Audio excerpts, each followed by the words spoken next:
Welcome back to Gloved Up Garage. Well, I'm not ready to give up on this car yet. I feel like I need to do a compression test across the board just to see exactly where this engine is sitting. I know my cylinders 1 and 2 on this side are at 50 psi. We've already done that compression test. So I'm going to do another one, continue the test through the rest of the engine. I want to see if it's isolated to just this side, if the low compression is just on this side of the engine, or if it's on both sides. I mean, that's going to tell me everything I need to know about what issues this car has, and then that's going to lead into the next step on the car. So as I mentioned in the first video, I feel like this is a good platform to do a 95 Cobra R clone. And with that clone, in the last video, I had mentioned that we were not going to use this engine. We're probably going to swap in a 351 Windsor. Well, as luck would so have it, this past week, I got a really good deal on a 95 351 from an F-150. Kind of low miles, 130,000 miles. Ran good before it came out of the truck. And it's from a trusted source, so I know it's going to be a good engine. It's actually got a warranty on it for 30 days, but I know it'll be more than 30 days before I can even begin to start on this swap. I know I'm not going to use this engine, so it doesn't really matter to me, but I just need to know, is there an electrical issue or something with one of the systems of this car that may affect that 351 swap when I go to drop that engine in? If it's giving me the same issues that this one is, you know, maybe the wiring harness is bad, or maybe, you know, something electrical is going on. So I just need to do a compression test just to make my head wrap around the fact that, yes, this engine is probably bad. That odometer shows 150,000 miles. I was going through the paperwork on the car. Looks like they swapped out clusters around 23,000 miles. And they did not bother to update the mileage. So in all reality, this car has about 173,000 miles on it. Almost 200,000 miles on a 5-liter. There's things that start to go bad, usually valve cover or main seal, stuff like that. So to see something with really, really low compression makes me think that there was an underlying issue with the engine somewhere. And we'll cross that road when we get there and go down that path. But for now, I just need to do a compression test. So I'm going to walk you guys through the process of, you know, doing a compression test on a 5-liter. This kind of applies to just about any kind of internal combustion besides diesel. Diesel would kind of be the same, except instead of pulling out the spark plugs, you would need to pull out a glow plug or something like that. So I'm going to grab my spark plug wrench, start pulling off some of the plug wires. I have already disabled the fuel pump on this car. On the SN95, you can go back there into the trunk and basically just unplug the inertia switch, and that will bypass the fuel pump so that we're not feeding fuel to the engine anymore. Very important. I don't want to wash the rings any more than they already are. Who knows, that may have been the issue. There might have been a distributor, a computer, a TFI, or something that was bad. And the continual trying to start that car and getting flooded with fuel, it can affect the rings, the piston rings, and it can cause them to kind of shrink into the pistons, which is going to lower compression. And the only way to get those to come back is to heat them up, and the only way to heat the engine up is to get it to run. So we are kind of at a crossroads of, I can't get one thing to do the other. So I'm going to get jumping on this, and yeah, we'll see where this goes. So the process of putting the compression tester on is pretty easy. I'm going to pull one of my spark plug wires off so I can get to the plug. So I've got my number 1, my number 2, my number 3. So I'm going to go to number 3. I like to use a kind of a swivel extension when I'm pulling the plugs on these cars. It just makes it easier. This car has headers on it, so it kind of makes it where I can get in there on the plug a little bit easier. Alright, just crack it loose, and then with this ratchet being a flex head ratchet, I can just kind of walk it out of the cylinder. Then the next thing you want to do once you get this plug out is you need to find which one of the adapters that comes with your compression tester will fit into the spark plug hole.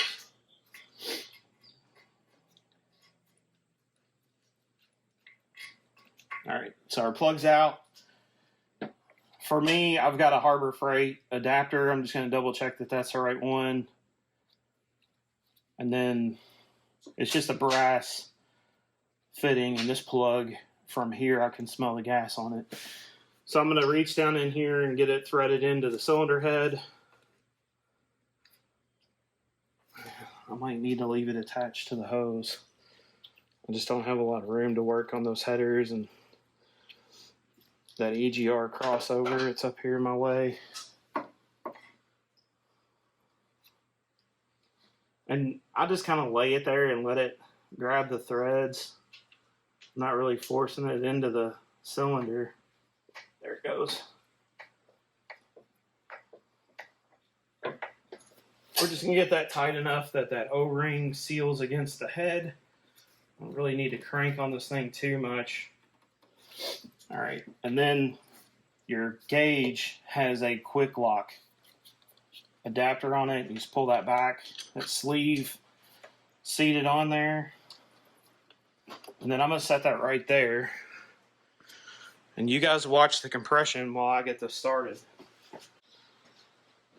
So as I learned from one of my viewers, I was disconnecting and connecting the battery completely wrong. So I'm gonna learn my lesson here. And I'm gonna hook up my positive first. And then I'm gonna hook up my negative. And I'm gonna make sure everything's clear under here. It's good. I'm gonna go ahead and unplug my coil because I don't need that arcing or anything while I'm trying to do this. All right, coil's unplugged. All right, let's turn this over and see what we got for compression.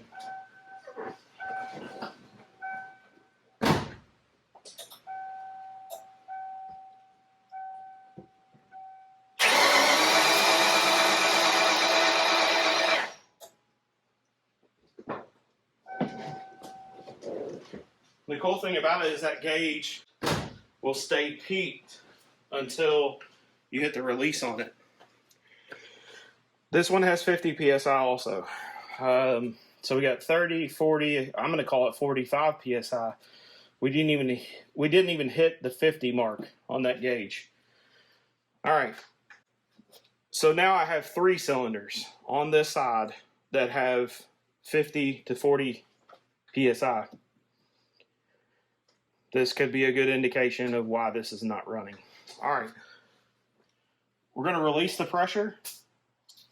I'm going to unhook my gauge and get my adapter out, and hopefully it stays attached to my hose, which it looks like it is.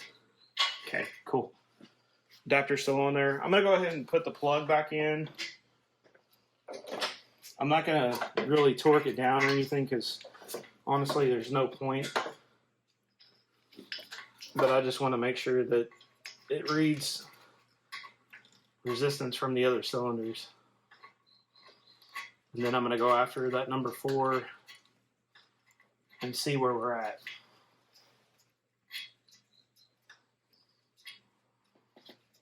I don't know if you guys can hear all the popping and stuff coming from this engine.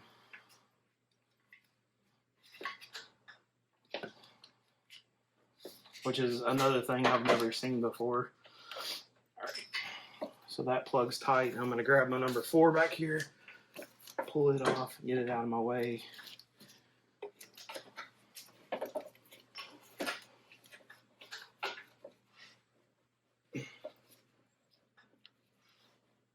Jesus. That was way tighter than it should have been.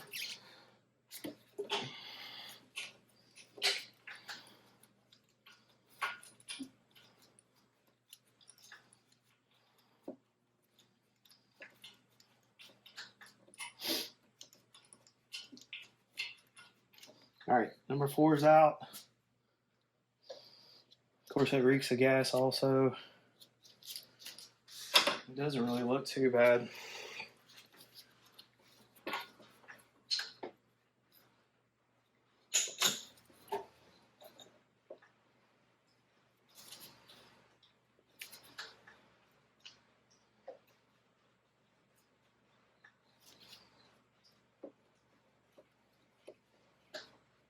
All right.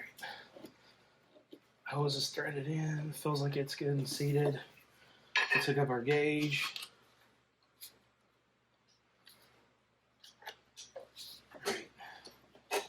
You guys keep an eye on that gauge for me. Now, some people will say, oh, you need to open the throttle while you're doing this. Well, there you go. I'll open the throttle and use it to hold the gauge. Hopefully you guys can see that. Yep. All right, let's hit it and see what it does.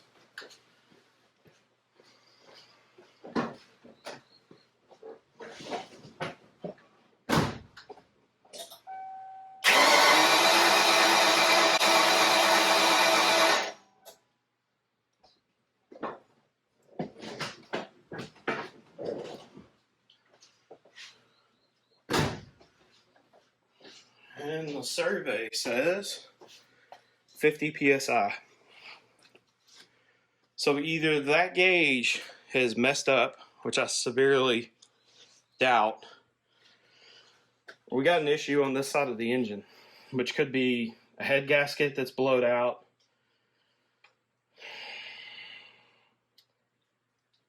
I can't really think of anything that would be across the board low compression on one side of the engine other than a head gasket that may not be seated or just blown out between the chambers, but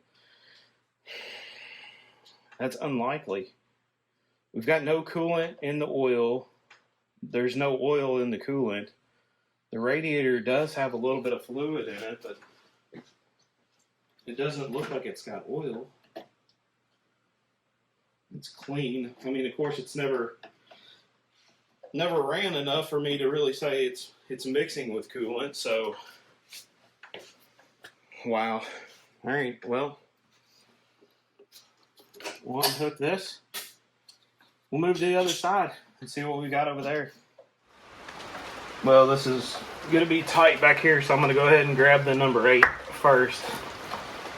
This is usually pretty difficult to get to, and I may need to take my swivel extension off to get back in there.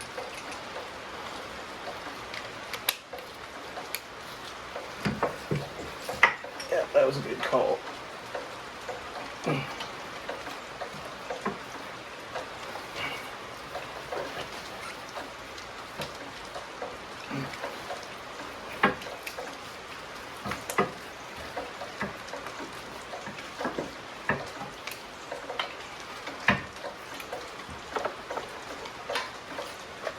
Huh. Well, the dipstick is just floating around, not really tightened down. We'll definitely have to fix that in the future.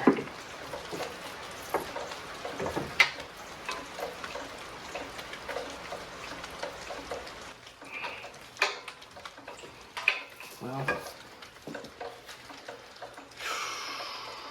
that is really hard to get to because of the booster and that vacuum line that's there on the intake. We may just, let's skip number 8 for now. I mean, we know half of the engine's not got good compression. So yeah, we'll skip number 8. We'll go for 1 or 2 that are much easier to get to.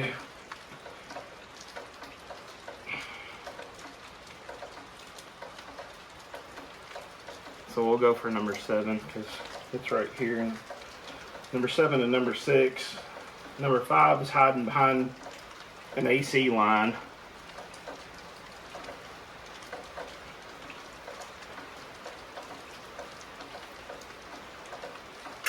Right. I'm not going to even bother to tighten that all the way down.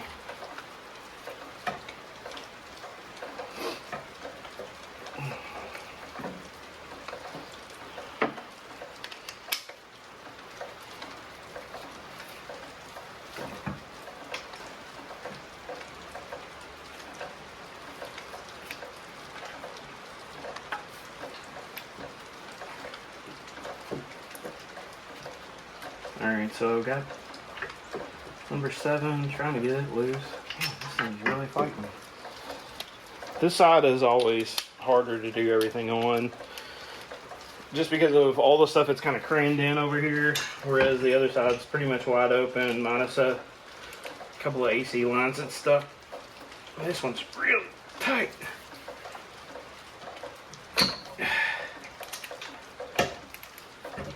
That was much tighter than number 8.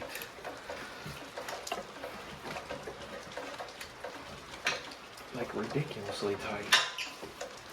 I don't know why they felt the need to torque that thing in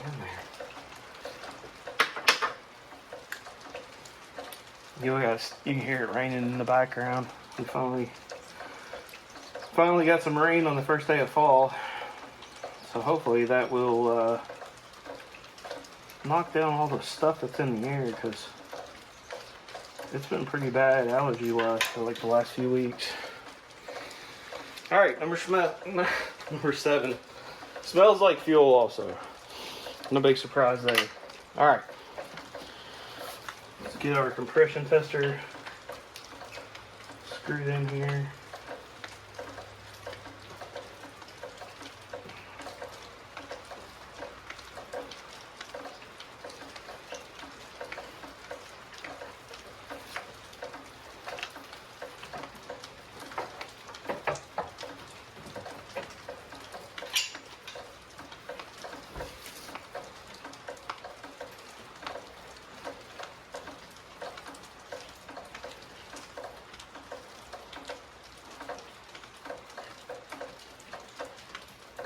Why is it not going in? Ouch. Okay.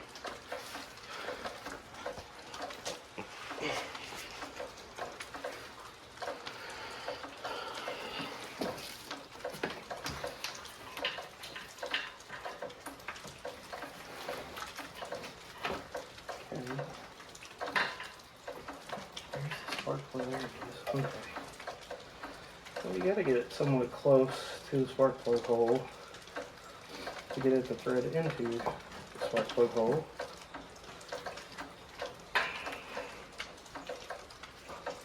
And you gotta get it at the right angle. Dang. This side is really fighting me.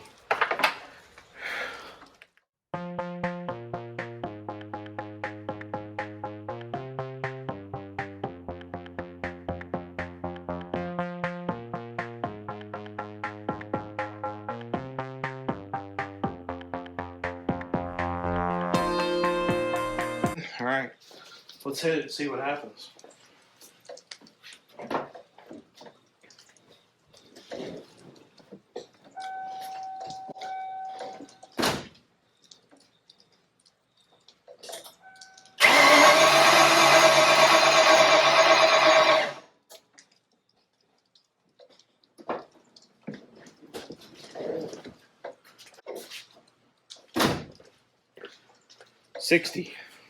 Sixty PSI. Man, we're just not. We're nowhere near where we need to be. All right, I'm gonna go ahead and do number 6, but I mean that right there tells me pretty much everything I need to know. We have very, very low compression. That side over there averages about 50. So far on this side we're at 60. We'll test number 6 and see where that gets us.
gets us.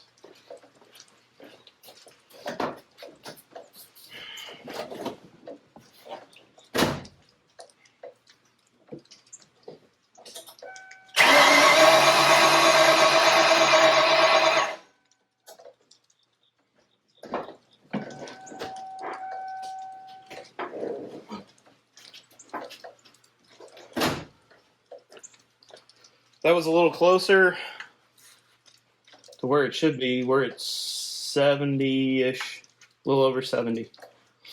Still not enough to get this thing to run.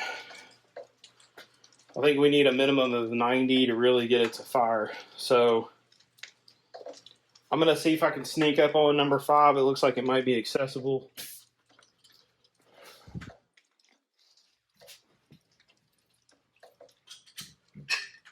That'll give us all but one cylinder on this side. And that'll tell me everything I need to know. There's one cylinder so far. Even if number 5, for whatever miracle, like wound up being, I don't know, 110 PSI, it's not going to matter. So with the whole opposite side of the engine so low, I mean, it's never going to build enough compression to really run.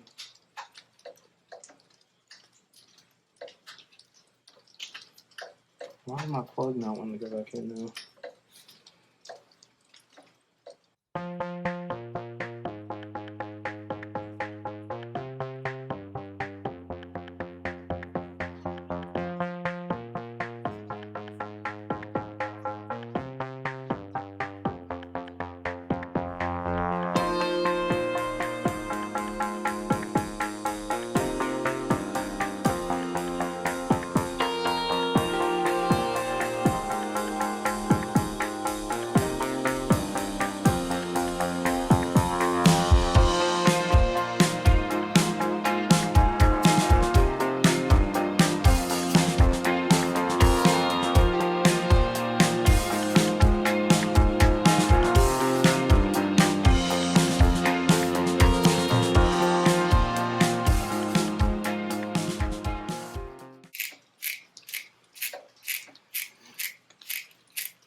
All right, number 5. Smells like fuel, but it's a little black. It's not terrible. We'll get our adapter in there. And this will be the last one that I'm going to do.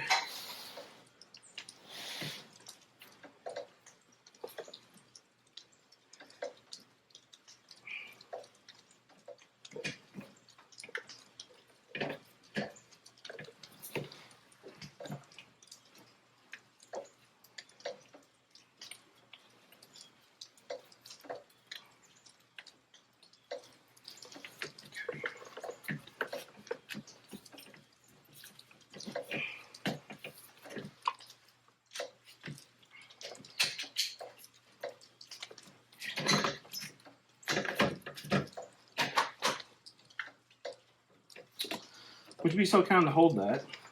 Thank you. All right, last one. See where it gets us.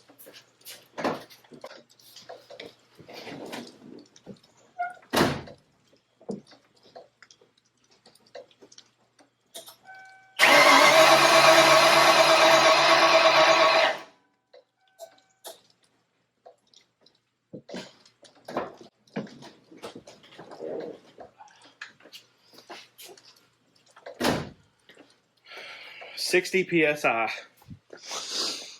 And I'll review this back when I'm editing, but there's the gauge. I mean, we're at 60. It's not even quite at 60. So we got an engine. We got 0 compression. Whew, man, this has been a journey. I know now that the engine is not going to be usable, so, you know, it doesn't really hurt my feelings too bad that we've got a bad motor. It is what it is. It's a gamble that you take when you have a project car in all honesty, I would rather swap this engine out than repair rust on a running and driving car. So the 351 swap is something that I've always wanted to do on an SN95, and now I've got a really good reason to do it. I've got that engine coming, and I just need to gather up the parts to do the swap. And speaking of that, I will be at the Holly Ford Fest, which is coming up. I think the Ford Fest actually runs September the 27th through the 29th or the 30th, something like that. I'll be down there on the Saturday, which I believe is the 29th. I'll be down there looking for the 351 swap parts that I'm going to need. Some parts for some of the other project cars that we've got around here. My son's got a 94 GT. We're going to be looking for parts for his car. So if you see me down there, be sure to come up, say hey. Let me know what you think about the channel. Let me know, some comments on what we're working on. I'm definitely open to suggestions on how to make this better for you all. Also, speaking of the channel, we're still doing the giveaway from Super Clean, which will be running until the end of October. And to enter that giveaway, all you have to do is subscribe to the channel, watch the previous video, which I'll link up here above, and there will be a code in that video on a computer that you will need to enter into the comments down below. That's the only two rules that you have to enter that contest. You have to subscribe, and then you have to comment what that code is to get you entered. On November the 1st, we'll draw a random comment from the subscribers, and your information will be forwarded on to Super Clean. They're going to send you some products. It's really cool of them to do that. I've got some other stuff that I need to do before this is ready to go outside and sit. Off camera, I did primer the roof, so it's all sealed up. I'm going to kind of get everything tucked away, transfer some of the parts back over to that red car, and then put this away for a long winter's nap because I need to get that 93 wrapped up, and then I've got a couple other projects in the works that we need to do. So thank you all so much for watching. Thanks for the likes. Thanks for the subscribes. Comment down below what you think about this. Go easy on the guy that we did the trade on because he can see all of that, and this was not his fault. Again, I don't think he knew what was going on. So thank you all so much. Remember to stay gloved up.